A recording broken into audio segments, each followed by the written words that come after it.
Senior Assistant Public Defender, working on behalf of Ms. Murdoch. Would you please state your name, ma'am? Nicole Murdoch. Sorry, Your Honor, I didn't know I was supposed to be here. I would have been here a long time ago. I do have a plea form, but we have a progress report. Have you seen it? Yes, Your Honor, I'm prepared to address it. Your Honor, in terms of the progress report, as you can see, if you would like, I will focus in on the mist as well as the opiate, just so that you'll have the whole picture. When Ms. Murdoch was released from the jail, she immediately went over to community corrections. She did not know that she would need $12 for her testing, and she did not have that with her. So she came back the very next day and tested, and you'll see those two. There's the missed day. Oh, sorry. And then the negative. You'll see there's the missed day, and then the day she came back. And then she stated that there was one other day that is missed, where she was unable to make a payment. Ms. Murdoch indicates, and she is also on, I think it's where you blow twice on the a day. sober league, Yes. where she blows twice a day. She is indicating that she was very surprised when she learned of the positive for opioids. She states that she had been at work and had been in having some menstrual cramps. I'm actually on the verge of getting a hysterectomy because of them. And because of that, she had gotten some pain medicine from a colleague. She did not know that it was an opiate, had no idea. She is willing to test today, and she indicates that she does not use marijuana. She has not had any positive sober link, and she is willing to test twice a week if that would make Your Honor feel more comfortable with her out in the community. But she is very adamant that she was not aware that given anything that was an opiate or that would test like an opiate. I swear to God, I don't do drugs, Mr. Simpson. I'm almost 50 years old. I work from 6 p.m. to 6 a.m. every day. When I'm not asleep, I'm a full-time mother. If I had known that, I would have never took it. Very big mistake, definitely.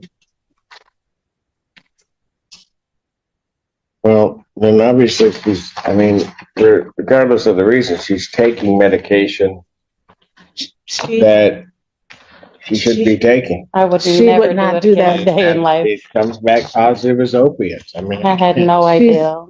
She will not do that again. Never in life, I promise you, as God is my witness. Not good enough. Your Honor, would it be okay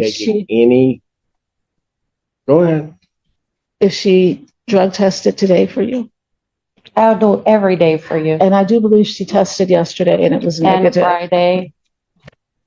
Every day I'll go for you.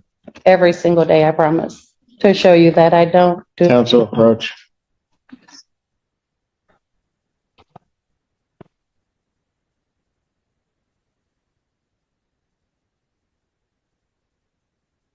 I can't be giving him it. I don't have nobody. It's just me and my baby.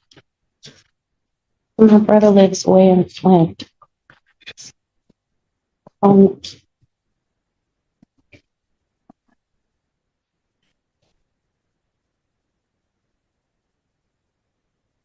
Turn myself in for how long? Sure, I'll come back to. Your Honor, I would just like to state again that she is very apologetic, that she knows that she should not have taken medication, and she did not realize that it was an opiate. I did not. She just thought it was regular medication. Your Honor, If Your Honor is going to incarcerate her, we would ask that she have the opportunity to make arrangements for her son. She has a brother who lives in Flint that she can get in touch with and hopefully get her son there tonight, and she will report to the Washington County Jail by 8 a.m. tomorrow morning. I came as soon as you asked me today.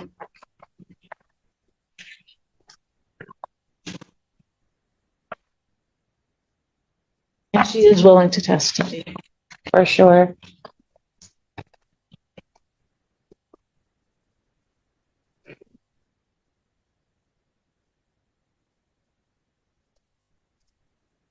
I'll adjourn her probable cause conference to the 12th, March 12th at 9 a.m.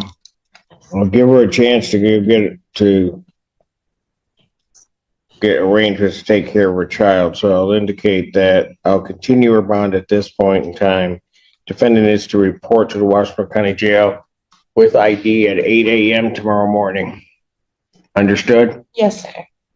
And at which point then her bond will be revoked. Sir, do you know how long I should advise my brother or my son? At least a week. Okay. Thank you. I'm sorry, Your Honor. I do apologize for anything. Thank you. Court calls the case, People versus Jennifer Bishop. Alexander, on behalf of people, Your Honor. Jordan, please state your name for the court. Ethan Jordan. All right.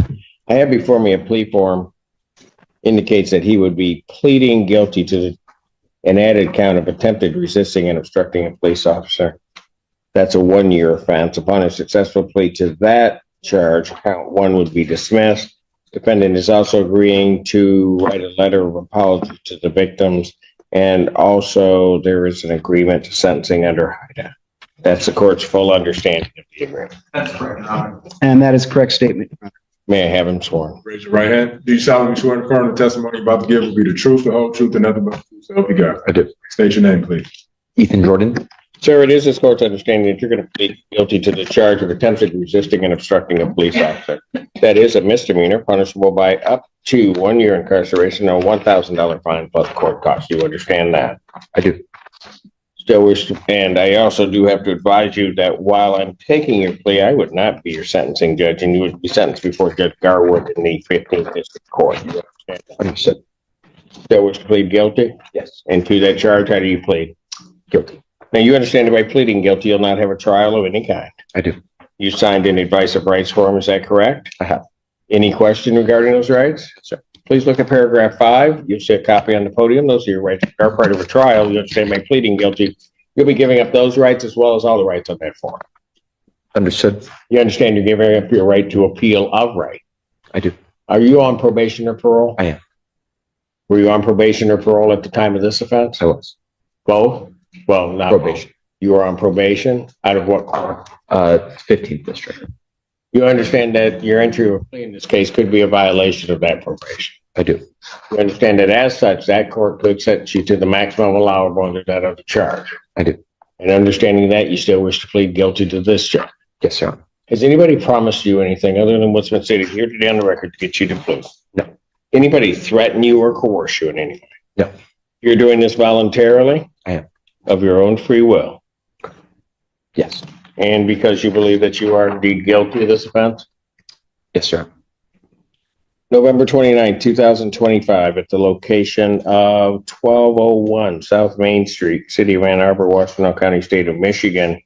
Did you come into contact with a police officer from the University of Michigan Department of Public Safety?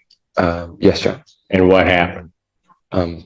I was denied entry into the stadium based off an invalid ticket, and You were denied entry into the stadium without a ticket.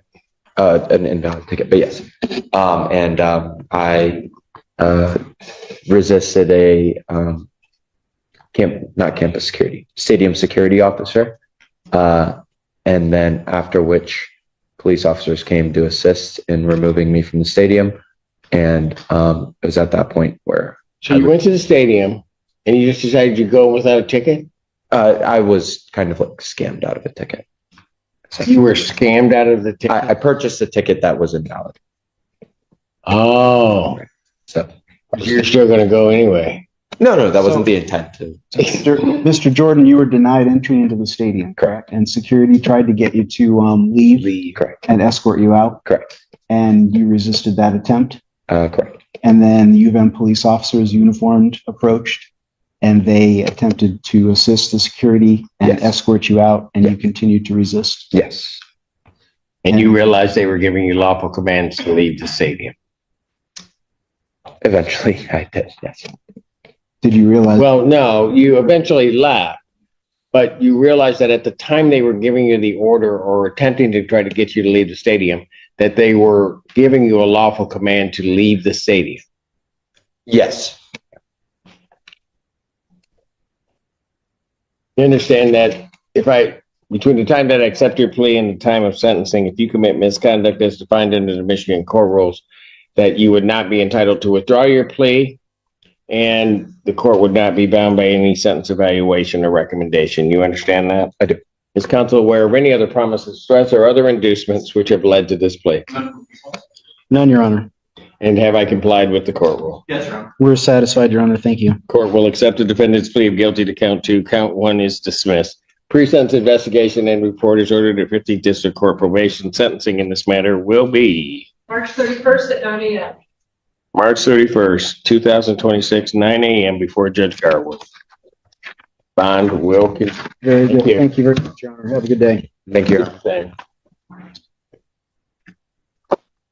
This courtroom session gave us two very different situations, but one consistent theme: accountability. In Miss Murdoch's case, a single poor decision, taking unknown medication, led to serious consequences despite her efforts to comply otherwise. The judge ultimately prioritized the integrity of the court's conditions over her explanation. Then, in the second case, we saw a defendant accept responsibility and plead guilty, fully aware of the legal consequences, including possible probation violations and sentencing risks. Together, these cases highlight how critical personal responsibility is within the legal system, whether it's following strict conditions or owning up to mistakes. If you found this case as shocking as we did, make sure to hit that like button, share your thoughts in the comments, and don't forget to subscribe for more jaw-dropping courtroom breakdowns.